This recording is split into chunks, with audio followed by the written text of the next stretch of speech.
Welcome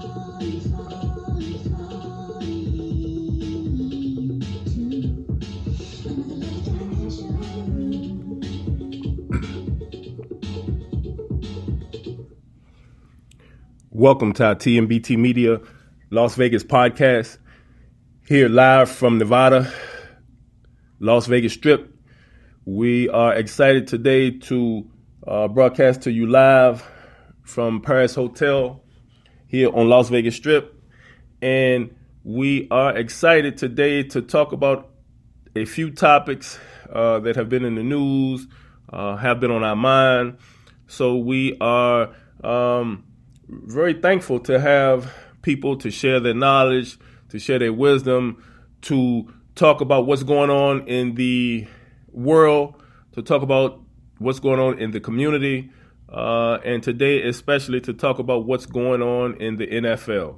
Of course, unless you have been under a rock or you've been on a deserted island, I'm sure you guys have heard about the Jay-Z, Rock Nation, and NFL deal. So today we would like to delve into that a little bit, to talk about the pros and the cons and the legacy. I would like for this podcast to be more about the legacy of Jay-Z, of course, an African-American entrepreneur, and what he's doing to try and make change. He is trying with his resources and his network to make a change for generations to come. And so before we start, I would like to just hope that everyone that is listening, please listen with an open mind, open heart, and we will definitely have more than one podcast dealing with this. But I was pleased to hear a podcast that Jermaine Dupri did. It was about 2 days ago. He did a podcast on the Big Tigger Show, and he came on and gave his own opinion of what transpired with the deal between, first and foremost, Jermaine Dupri and the NFL. And then, of course, Jay-Z came aboard and just kind of took it to another level. And so I was very informed because I had been reading and reading, but finally had a chance to hear Jermaine Dupri speak for himself and tell what really happened. I think so many people were speculating, and they were saying that Jay-Z stole the deal out from under Jermaine Dupri, and he went behind his back. And so I was glad to hear Jermaine Dupri say that is not what happened, that he bowed out of the deal because Jermaine Dupri allegedly was catching so much flack for his involvement with the NFL, the things that he was trying to do to mend the relationship between the African-American community, of course, who supports Colin Kaepernick, and his process of trying to regain employment in the NFL. So it's been a whirlwind of he say, she say, but I was glad to be able to find a podcast where Jermaine Dupri was actually talking about what had transpired. And so we are blessed to have that. Any of our listeners that would like to call in to talk a little shop or to share their opinions on what is transpiring between the NFL and Jay-Z, please feel free to do so. We have our lines open today in Las Vegas. Area code 702-908-1501. That will bring you directly into our discussion. Once again, our cell number here is area code 702-908-1501. For anyone that would like to write in or email in, please feel free to contact us as well via email, milton.bell@miltonbellbasketball.com is our email. You can send in on whatever questions or whatever insights you may have. You can also text us at the same cell phone number, area code 702-908-1501. You can also go to our Spreaker website as well. which is www.spreaker, SPREAKER.com /TMBT, and that will bring you directly to our chat as well on our Spreaker website. So we're looking forward to just talking a little bit of shop today. We're going to take a commercial break. On our return, we will be having a small snippet from the interview with Jermaine Dupri and Tigger. I think it was in New York City. And we'll be coming back with that information in just 1 second. So bear with us and stay tuned.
Last week, you know what I mean? I spent maybe 3 minutes on it in that one little clip. And people don't even talk about what I said at the end of that clip. You know what I mean? At the end of it, I'll say, yo, I'm not condemning it. I think that, you know, if Jay is involved, I'm optimistic that this is something that could be positive. You know what I mean? I didn't hear about none of that. Yeah, like if you open up that, you know, the complex, whatever, I saw something early on complex.com, they actually put it in the article, but it's like in the article. Way in the article. The headline is like, read. Exactly. I learned that too this week, that people don't read. You know what I mean? And, so the man that we're discussing is sitting here, like we're not talking about him while he's sitting here. Jay, when you heard that, what was your morning like when you woke up to that whole, your man said that? Just as you haven't heard me speak right now, right? I ain't say nothing while he was saying that, and that's exactly what happened with this. I didn't say anything, right? So, it's interesting how people just start taking Jermaine said. I never said anything, right? And. It got to a point where it was like people was calling me TMZ, this person, that person, you know, do an interview. And I'm like, nah, I'm not going to say anything because I didn't say nothing. So therefore, there's no need for me to say anything. And I thought that was going to go away, honestly. I thought me just not saying anything, you know, it's media, it's press. It's going to do what it's going to do. Right. Then Brat called me yesterday. Mm-hmm. And said that they was doing a thing on Dish Nation, and she felt the way. And when it starts affecting people inside your circle, right? Because you don't say nothing, you got to say something, right? And I feel like that's why I'm here. You reached out to me. I didn't, I texted you. I was like, do you even want to talk about this? I told Tig I wasn't going to come up here. And to piggyback on him, too, the same thing. Like, when it went viral on Saturday, and I saw people sending me, I didn't, if anybody ever followed me on social media, I've not said one thing else about it. Right. You know, I've gotten the calls, too, TMZ, everybody, Van Lathan's, everybody that called me, too, and I've been, like, not responding because I felt like it was going to go away too, but But yeah, so everybody, I didn't even call Cox. I just, I mean, B Cox, by the way, because I don't want people at the like that, didn't call B Cox because, like I said, I feel like each person in the world has their own opinion and how they feel and what they do things, right? Right. As he mentioned, people in my own city, the city of Atlanta, the people that's listening, people was dogging me out, tearing my name apart for throwing concerts in Centennial Park. Leading up to the Super Bowl. Not the Super Bowl. Right. Not halftime, not anything. People were around here going 8 on me, right? Right. So he and I had a conversation about that. And the conversation that we had was just, I was like, well, I just want to see where this is going because,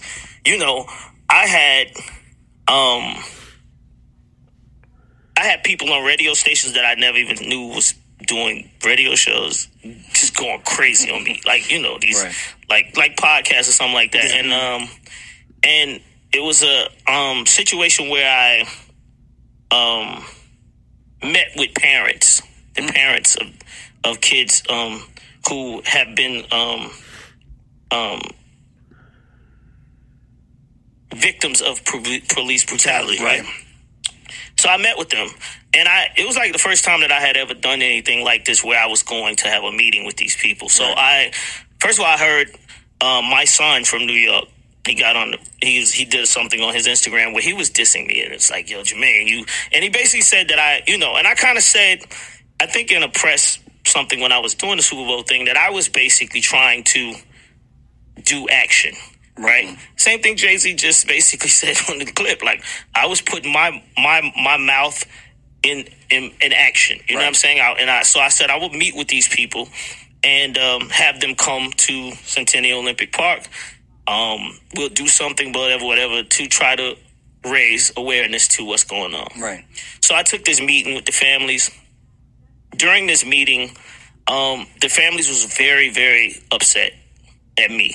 Really? Really, really upset. And this stuff that people, it's on my Instagram. It's like not no secret or nothing like that. Right. These people were going crazy on me.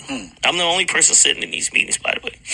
So before the meeting, I felt like it was going to be a lot of tension. So I flew my son down here from New York, and I had him go with me to the meeting. During the meeting, one of the parents, the mothers, she started to speak.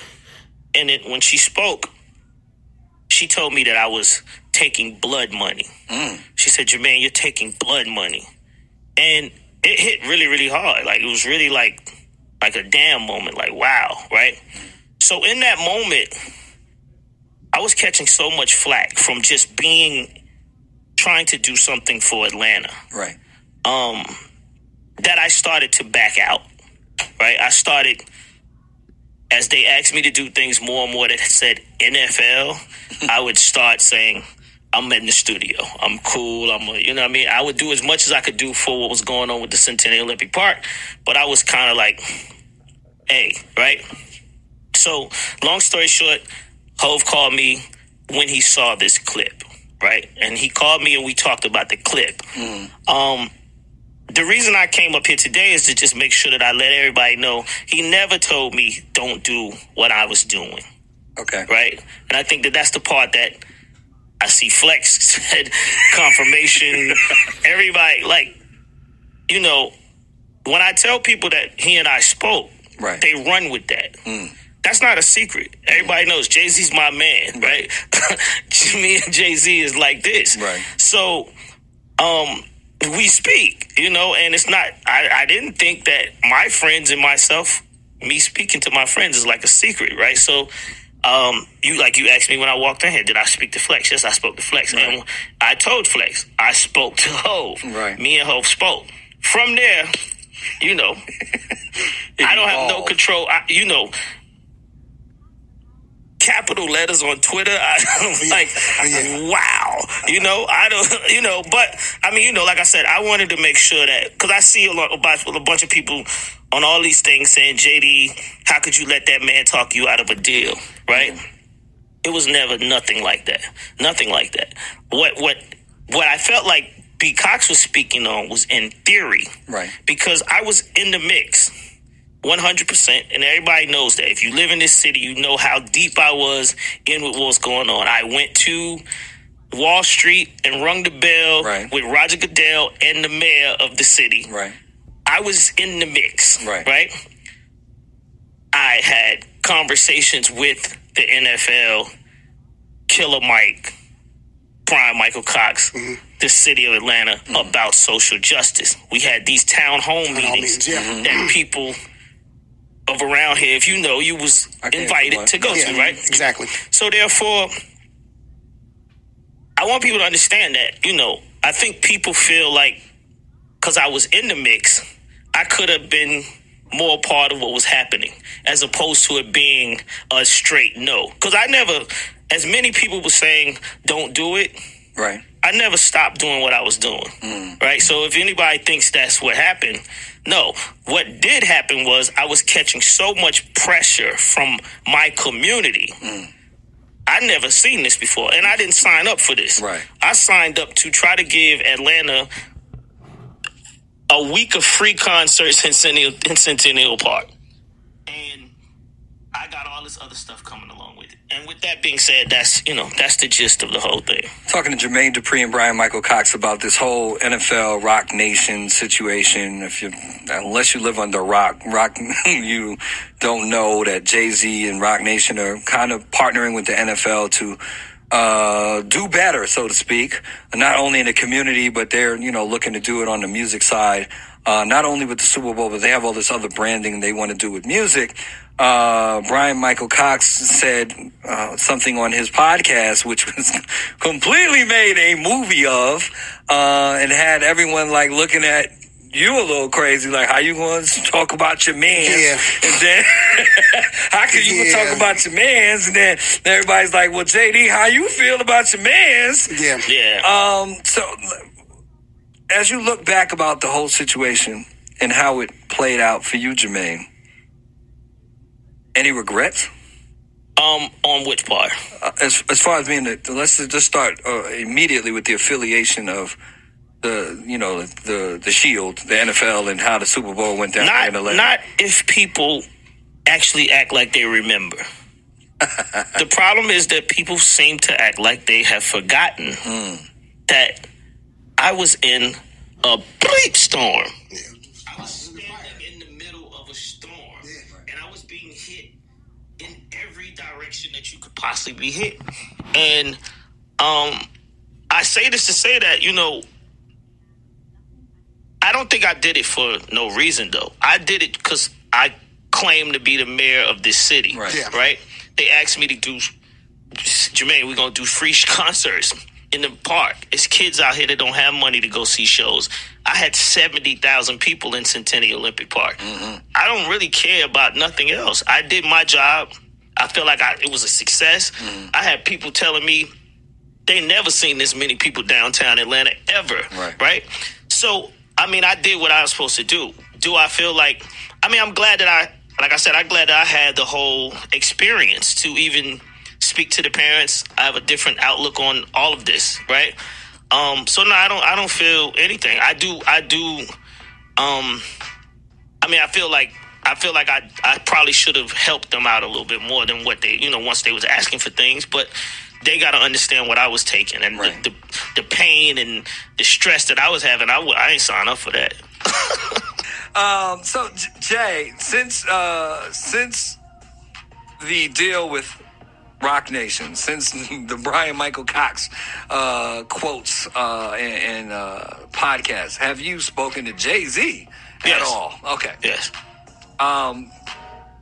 What was that conversation like? Same thing I just told you. Exactly. I wanted him to not get lost in the sauce of whatever's being said as well, because I haven't spoken on it. Right. I think that's the most important part of this, is that people have jumped to all kind of conclusions. Once again, B. Cox is say what he want to say. Right. I don't control what he said, right? And I want people to understand that he can say what he want to say. Like I said, I didn't call him when he said, I didn't say, "Oh, yo, Cox, what the hell did you do?" I never called him. I never called him and said anything. I just, I was actually in L.A. Right. celebrating my man Teddy Riley getting the star. Shout out to Teddy Riley. Shout out to Teddy. I was actually in LA with him, and I got on a plane and I started seeing all this, and I'm like, whoa. But once again, I'm thinking it's not me. So I'm like, I didn't say that. I ain't say it. So let's let it. It's gonna be on Cox. He got to feel this fire for a minute, right? Right. And you know, it didn't. Like I said, I thought it was gonna go away, and it didn't go away. So like my conversation with him was the same thing. Listen, I ain't said nothing. I want to make sure that everybody understands that. And today, on the Big Tigger show, facts, I'm speaking and letting people know. He and I never had a conversation where he told me, don't do what you're doing. Right. What our conversation was that you know what side I'm on. I understand what you're doing. That's what the conversation was. Gotcha. Because everybody should, like I said, even when I was doing my press, I kept having to reiterate the fact that, guys, I'm not doing Super Bowl. Right. I'm doing shows in Centennial Olympic Park. And people just kept like, no, you're involved with the NFL because it's an NFL sanctioned thing, right? Okay, that's cool. But we also have an NFL committee. That's an Atlanta committee, right? Right. That people that live in Atlanta, people that move around this city every day, shout out to all of the people that work there, they had to do a job because it came to our city. And I think a lot of people miss that, and that's why I go back and say, I hope everybody remembers. Just remember, this wasn't a year ago, people. This was 6 months. I thought it was interesting to watch the dynamic of people defending Jay-Z and people coming for Jay-Z. The same defenders was killing JD. Really? Yeah. Killing me. Ebro, High 97, right. He called me a sucker, told me I was a sellout. He was crazy. What else he said I was? Oh, you played yourself. Played yourself, right? Yeah. JD, you played yourself. You out there letting them trick you to take money to do Super Bowl events when you know what you should be doing. And I'm like, damn, I'm a sucker, right? And then it was another. Let me see. I think I still got it in here. You got receipts. I got these texts. I mean, I still got these tweets because people was like, I couldn't believe people were saying these things to me about a concert, right? And you know, like I said, I told you, I was trying to, in the midst of all of this, I was like, man, I'm getting out of this. I can't. Right. I'm cool. I ain't. Oh, you looking just as bad as R. Kelly out here. Wow. Whoa. Education is important, and you should read more. Stop surrounding yourself around yes men. At the barbershop, are calling you a Super Bowl sellout. I'm like, ooh. That was a text message or a tweet? That's a tweet. Wow. I'm like, wow. And I'm, and like I said, I'm here trying to do good for the hood in the city, right? And I didn't, not to point fingers at nobody else. I don't know. I ain't see nobody else doing what I did, right? Mm-hmm. And if people might say, well, I ain't get asked. But I'm saying, what I did was if anybody that didn't pay attention to the Super Bowl timing when I did it, I gave artists that don't get an opportunity to perform during Super Bowl times an opportunity and a platform. Pastor Troy, I did the whole ATL bass compilation night. Man, Kilo, Shadi, artists that we don't ever, that really built this city, that don't get the recognition that they supposed to, because we pay attention to what's new. And this town has so much culture and has built such a cultural, musical legacy. Right. We have to sometimes pay homage to that, and that's what I did with this Centennial Olympic Park thing. So I'm going to ask y'all both this one question before we get to this new song. From where you're sitting, do you think it was a good idea, given, like he said to you, you know where I stand on it, for him to get involved? Yes, I will say yes, because I was involved, and I feel like you can't change anything unless you get involved, regardless of whatever it is that you're involved with. no matter how bad it is, how tough it is, you have to be involved with something if you want to make a change in that something, right? I remember when the Grammys boycotted Janet, right? This was my girlfriend at the time, and I was the president of the chapter here, of the nearest chapter here in Atlanta, right? And I quit because how can you be the president of something that boycotts your girlfriend and you can't do nothing about it, right? Right? And I quit because just that fact, I was on the board and I couldn't really change the fact that this is what y'all want to do, right? And I don't believe that title president goes with anybody that can't do what they want to do.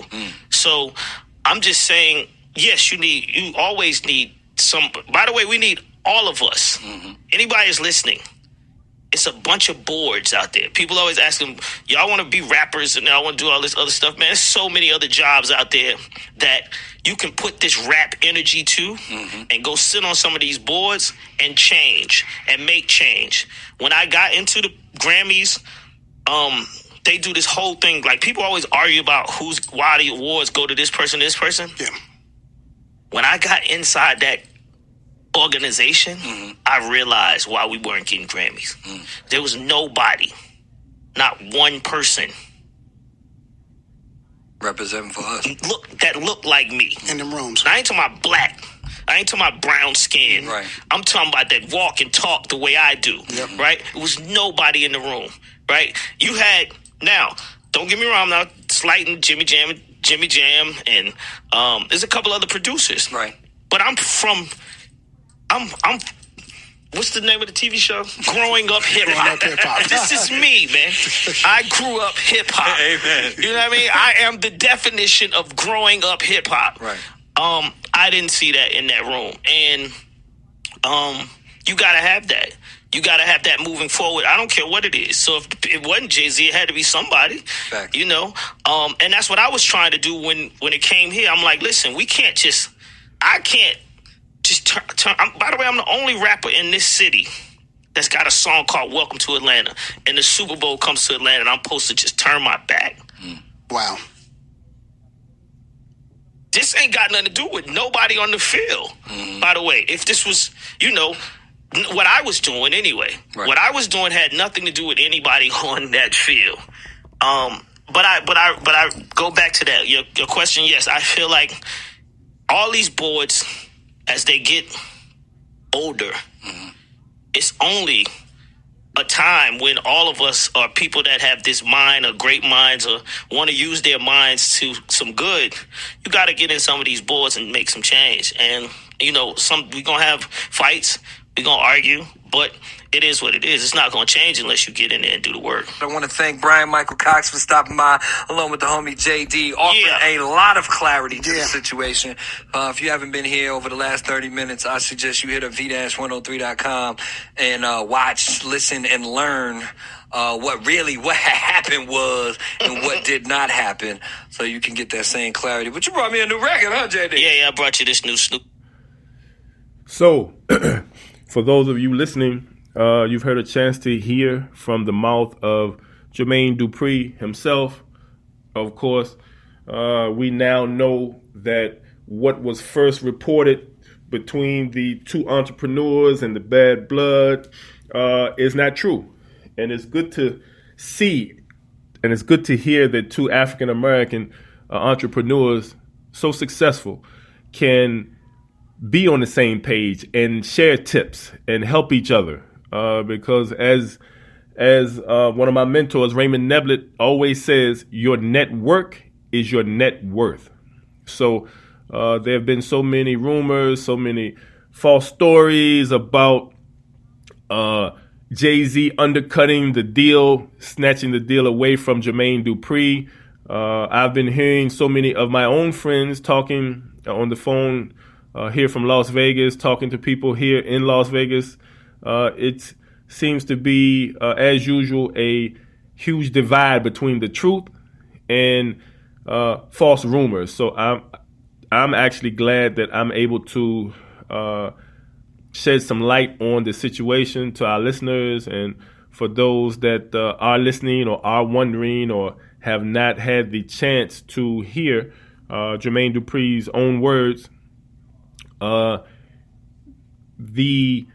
V103 Atlanta on YouTube is where we found the information, and it's just one of those things that so much negative information is floating around, and we're talking about a very huge mega deal that Jay-Z and Roc Nation were able to sign with the NFL to kind of clear up some of the issues that the NFL is having, racial issues, employee issues, and I actually think that it's a smart move on the NFL because if you look at what he's done for our African American community, Jay-Z is one of the leaders, if not the leader, of what goes on in the music industry, but he's also very influential in the culture as far as other rappers that have gone to jail. He's been very influential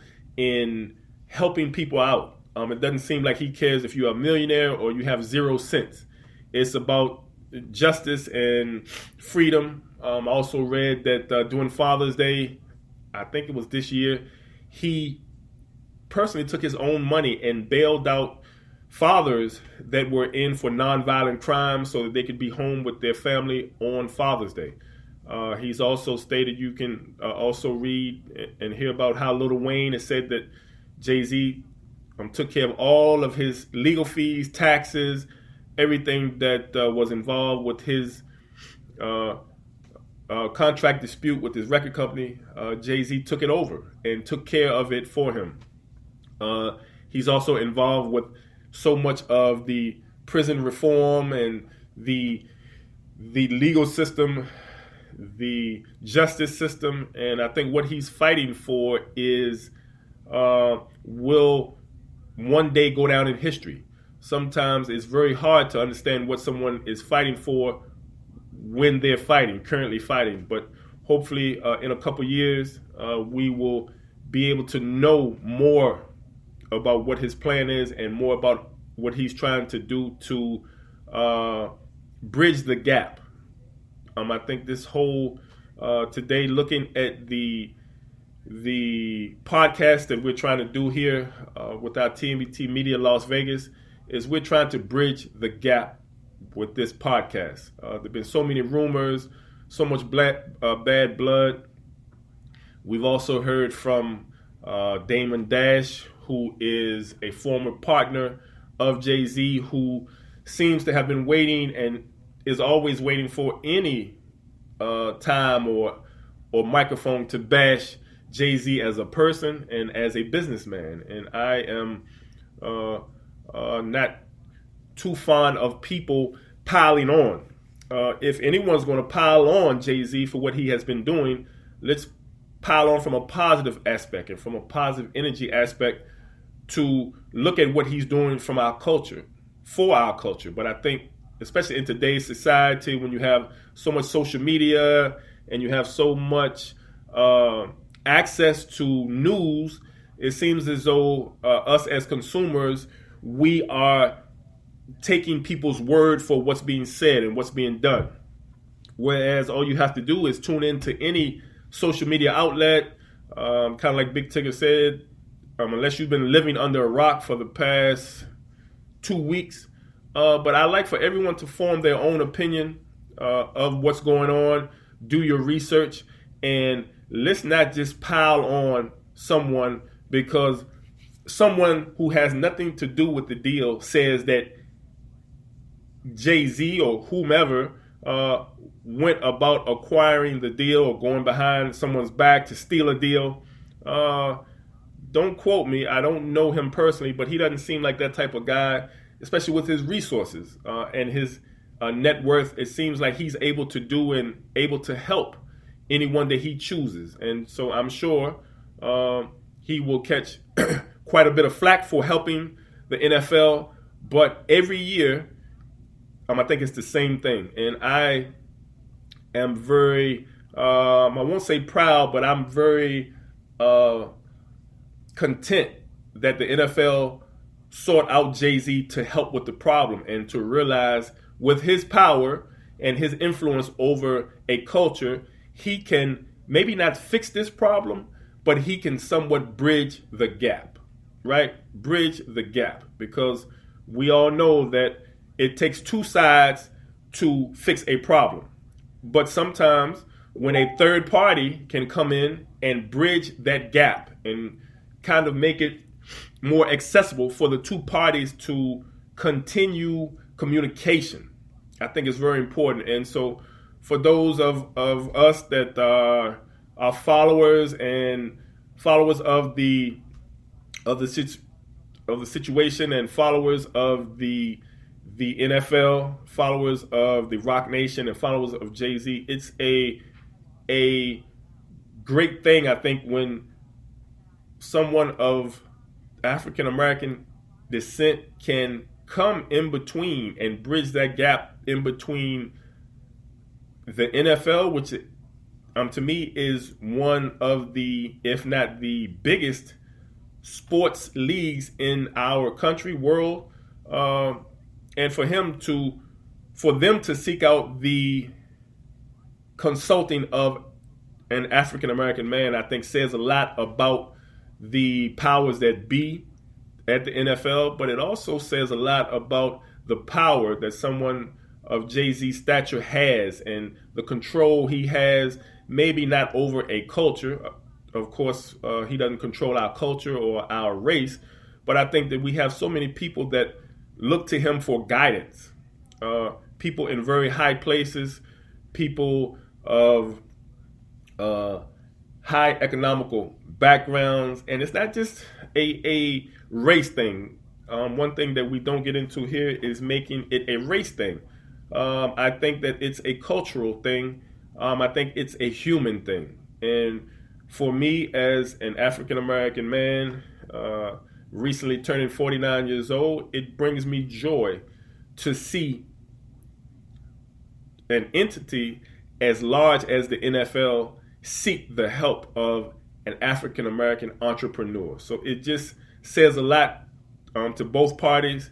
It also says a lot to Jermaine Dupri for him coming on and kind of setting the record straight. Us as listeners and followers, we would have never known if he had not come out and set the record straight. So I think that was big of him, especially with what he's been through with the NFL, and took so much flack for it, for him to kind of come out and tell what he's been through and what Jay-Z is doing to kind of help the entire situation. I think it is very noble of him. And like he said, they're friends.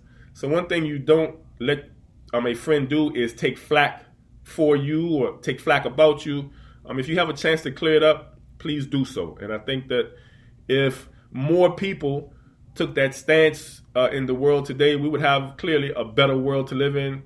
Our kids would have a better society to grow up in, and our grandkids will have a even better society to be born into and to continue. So it's one of those things that when I heard the interview from Jermaine Dupri, it was something that I've been trying to share for the past couple days here in Las Vegas, and just wanting to, I think knowledge should be shared, right? I've been reading Twitter, social media, websites past couple days, and everyone has been bashing him without actually knowing the truth. So I'm hoping today that we have cleared up any miscommunications or any urban myth that has been going on about the situation. Granted, we've only heard from Jermaine Dupri's side. We, as of yet, have not heard from Jay-Z's side, and so it's one of those things that it seems as though he's smart enough not to comment.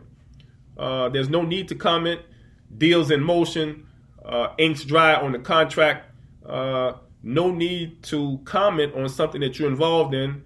You can leave that for the us smaller people that are wondering what's going on. So I'm sure he's sitting back, laughing at all of this. But it's one of those things that I'm anxious to see how it will change the culture of football, of the NFL, because I have so many personal friends of mine that have boycotted the NFL, if you will. Stopped watching games, stopped following it.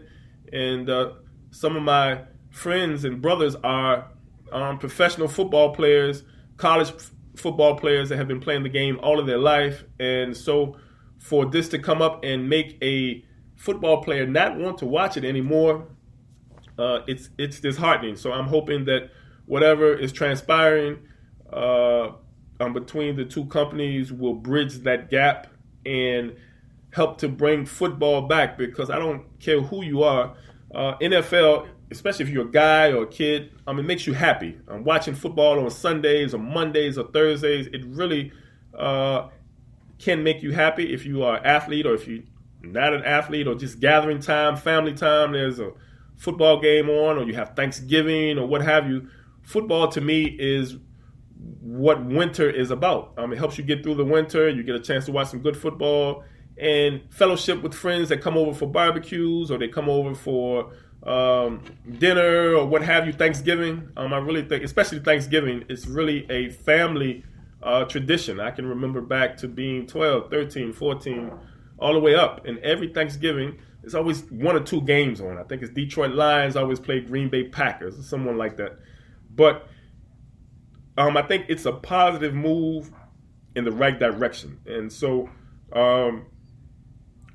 really appreciate you guys listening in today to our TMBT Media Las Vegas podcast here from Paris Hotel on the Las Vegas Strip.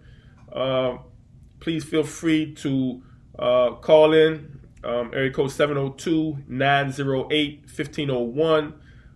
This is part one of our podcast today. Today is Tuesday, August 27th. This will be part one. We will be having part two tonight with more insight from our TMBT family into what's going on, talking more NFL football, more Rock Nation, more Jay-Z. Anyone that has any questions or wants to join our podcast live, you can. We're also live on our Instagram. We're live on our Facebook Live as well. We're live on our www.spreaker.com/TMBT/user. So anyone that has questions or has any insight that you would like to share, please feel free to join us, contact us, and we love talking shop with all of our listeners, all of our TMBT family all over the world. Once again, my email is milton.bell@miltonbellbasketball.com. Of course, we are on IG as the Milton Bell Team. We're also on Facebook as the Milton Bell Team, Milton Bell Basketball. And we highly recommend that you guys can also go to our website, which is www.miltonbellbasketball.com. And for more information on our podcast today, we'll be having one every day this week, live from Las Vegas. So please stay tuned. Thanks for tuning in.